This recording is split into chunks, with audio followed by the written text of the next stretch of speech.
प्यारे देशवासियों, नमस्कार। आज मैं संतोष मलिक जी यानी जो आपके अपने मतदाता जागृति संगठन की राष्ट्रीय अध्यक्षा हैं, उनकी एक विशेष चिंता आपके साथ साझा करना चाहूँगा। और वो चिंता है आरएसएस और प्रधानमंत्री के बीच, आरएसएस के मुखिया श्री मोहन भागवत और प्रधानमंत्री महोदय के बीच में एक कंप्रोमाइज़ हुआ है, समझौता हुआ है।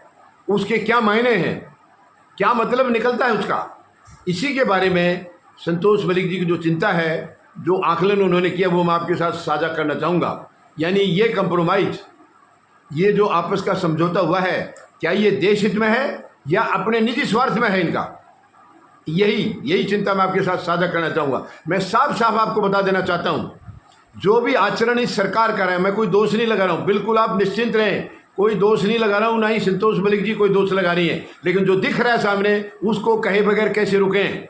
सामने दिख रहा है 11 साल से जिस तरीके से सत्ता चली है, ये सत्ता देश हित में नहीं चल रही है। 11 साल से जो सत्ता प्रधानमंत्री महोदय चला रहे हैं, तानाशाही, जो एक तरफा अपने आप जो अपनी मनमानी कर रहे हैं, ये देश हित में नहीं है। देश का भला नहीं किया इन्होंने 11 साल में। किया है तो आप बताइए, मुझे बताइए। 2-2 करोड़ नौकरी हर साल देने की बात कही थी, दे क्या? बेरोजगारी खत्म करने की बात कही थी, हो गई क्या? महंगाई को खत्म करने की बात कही थी, कर दी क्या? भूखमरी को खत्म करने की बात कही थी, कर दी क्या? बताइए मुझे जी। मैं कोई आरोप नहीं लगा रहा हूँ, सच्चाइयाँ जो है मैं वही आपके साथ साझा करना चाह रहा हूँ। और आखिरी में कम से कम 2024 के लोकसभा चुनाव का जब प्रचार चल रहा था, तब के बाद आरएसएस और बीजेपी के बीच में बहुत बड़ी खींचतान हुई है। तब से खींचतान चलती आ रही है, लगातार 1 साल से ज़्यादा हो गया। और आपको ध्यान होगा, इनके जो राष्ट्रीय अध्यक्ष हैं जेपी नड्डा, उन्होंने तो यहाँ तक बयान दे दिया था लोकसभा चुनाव के दौरान 24 में कि अब हम बहुत मजबूत हो गए हैं, बहुत बड़े हो गए हैं, हमें आरएसएस की ज़रूरत नहीं है। और इस बयान के बाद मोहन भागवत जो आरएसएस के मुखिया हैं, बहुत गंभीरता से उन्होंने इस बयान को लिया था और इनकी तलखी और बढ़ गई थी। और तब से लगातार खींचतान चल रही थी। दूसरी तरफ आपको ध्यान है, प्रधानमंत्री महोदय वर्तमान में जो बैठे हैं, इन्होंने शपथ लेने के बाद एक नियम निकाला था बीजेपी में कि 75 साल जिसके पूरे हो जाएंगे वो एक्टिव पॉलिटिक्स में नहीं रहेंगे। और अब खुद पर जब नौबत आई है तो वो इधर उधर बगले झांक रहे हैं, इधर उधर चक्कर काट रहे हैं, आरएसएस के वहां पर नतमस्तक हो रहे हैं कि मुझे 75 के बाद भी कंटिन्यू रखा जाए। क्यों रखा जाए? देखिए, वो तो रखेंगे, मुझे मालूम है, आरएसएस तो सहमत हो चुका है। वही तो कंप्रोमाइज की बात आज आपके साथ साझा करना है संतोष मलिक जी की। लेकिन क्यों रखना चाहिए इनको? खुद इन्होंने नियम बनाया है। तो क्या ये समझा जाए कि वो नियम केवल उनके लिए बनाया था जिन्होंने इनको उंगली पकड़ के रास्ता दिखाया था राजनीति का, उंगली पकड़ के जिन्होंने चलाया था? क्या उन्हीं की पीठ में छुरा घोंपा था इन्होंने? नहीं है तो बताइए आप, अगर मैं गलत हूं तो बताइए। क्यों उनको सबको साइडलाइन किया? 1 नहीं है, 2 नहीं है, 5 नहीं है, बहुत सारे हैं। सबसे बड़ा नाम तो लाल कृष्ण आडवाणी, मुरली मनोहर जोशी वगैरह ये हैं। लेकिन उसके बाद लाइन लगी है 75 का जो होता गया, बल्कि 75 का होने से 2-4 महीने कम भी हैं, उनको भी नकार दिया गया। किसी को 75 के बाद किसी पद पर या उनको चुनाव लड़ने के लिए टिकट, ये कुछ नहीं दिया गया। तो अब क्यों ये अपने आप को क्यों उसके ऊपर थोपना चाह रहे हैं? जब 75 साल का नियम निकाल दिया है तो आप क्यों बने रहना चाहते हैं प्रधानमंत्री? क्यों बने रहना चाहते? ये एक बीजेपी का और आरएसएस का देश नहीं है, ये देश 142 करोड़ लोगों का है। आप क्यों थोपना चाह रहे हैं? जब आरएसएस मुखिया ये बात कह चुके थे कि इनको 75 में रिटायर होना ही होना, इशारों में कह दिया था उन्होंने, तो अब क्या हो गया? अब वो क्यों मना कर रहे हैं? अब वो क्यों कंप्रोमाइज कर दिया? इसकी कई तारीखें हैं, कई तारीखों में अलग अलग बयान आया है। मोहन भागवत कह चुके थे कि 75 के बाद किनारे हो जाना चाहिए और दूसरों को मौका देना चाहिए, वो चाहे खुद के लिए, उनके लिए, क्योंकि दोनों 75 के एक हो चुके हैं, एक 2 दिन में होने वाले हैं। एक 17 सितंबर को हो जाएंगे प्रधानमंत्री।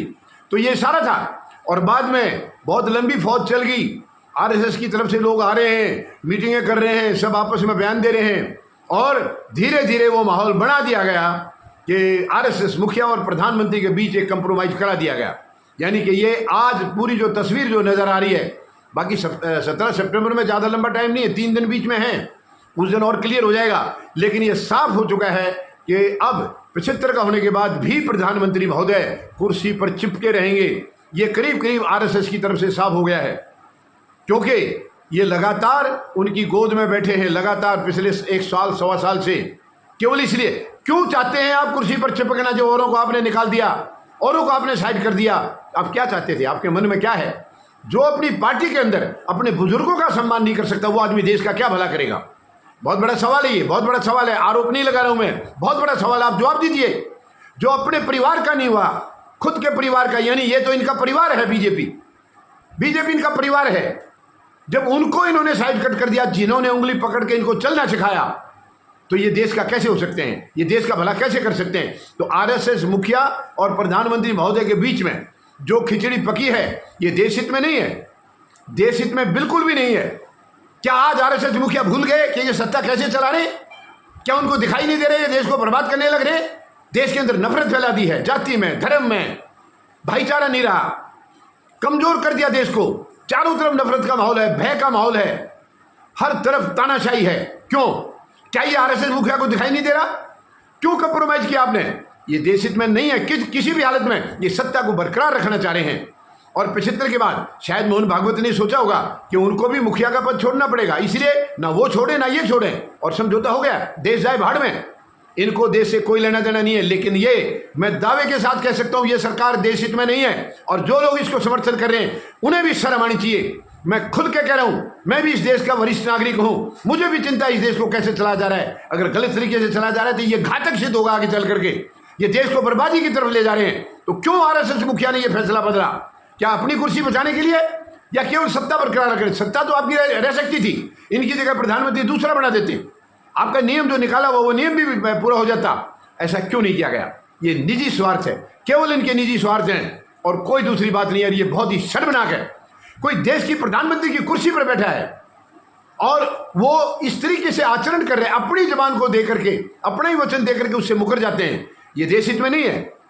प्रधानमंत्री तो एक बहुत ऐसा व्यक्ति होना चाहिए जो कह दिया, लेकिन ये तुरंत बात से पीछे पलट जाते हैं। ये बहुत ही शर्मनाक है। हमारे देश का प्रधानमंत्री यानी इस वक्त ऐसे विचार का है जिनको अपनी कई हुई बातों से कोई लेना देना नहीं है, जिनको देश हित से कोई लेना देना नहीं है। उनको खुद का हित या अपनी पार्टी का हित चाहिए। वो इनकी कंप्रोमाइज से साफ साफ दिखाई दे गया है। आरएसएस मुखिया और प्रधानमंत्री के बीच जो कंप्रोमाइज हुआ है या लोगों ने कराया है, बहुत लोग शामिल हैं इसमें। मैं दूसरे वीडियो में बताऊंगा आपको, बहुत लोग शामिल हुए हैं। तो ये जो भी हुआ है देश हित में नहीं है। मैं आज भी कहूंगा आरएसएस मुखिया को, प्रधानमंत्री महोदय को 75 के बाद हटा दीजिए, चेंज हो जाना चाहिए इनको, क्योंकि इनका बनाया हुआ नियम है। ये अपनी पार्टी का नियम तोड़ रहे थे, देश के नियम को कैसे रखेंगे? ये बहुत ही अफसोस की बात है। अगर आरएसएस मुखिया को जरा भी देश से प्यार है, जरा भी देश हित की उनको चिंता है, तो प्रधानमंत्री को 75 साल के बाद बिल्कुल भी कंटिन्यू नहीं करना चाहिए। ये संतोष मलिक जी की ये चिंता है और ये उनसे अपील है। देखते हैं क्या वो, अब 3 दिन बचे हैं, क्या आरएसएस मुखिया इस बात पर विचार करेंगे? क्या इस बात को अमल करेंगे जो कि औरों के लिए करा इन्होंने, तो इनके लिए खुद के लिए क्यों नहीं है? ये बहुत ही अफसोस की बात है। हम देखते हैं, 17 सितंबर तक का इंतजार करते हैं। धन्यवाद। जय जवान, जय किसान, जय हिंद।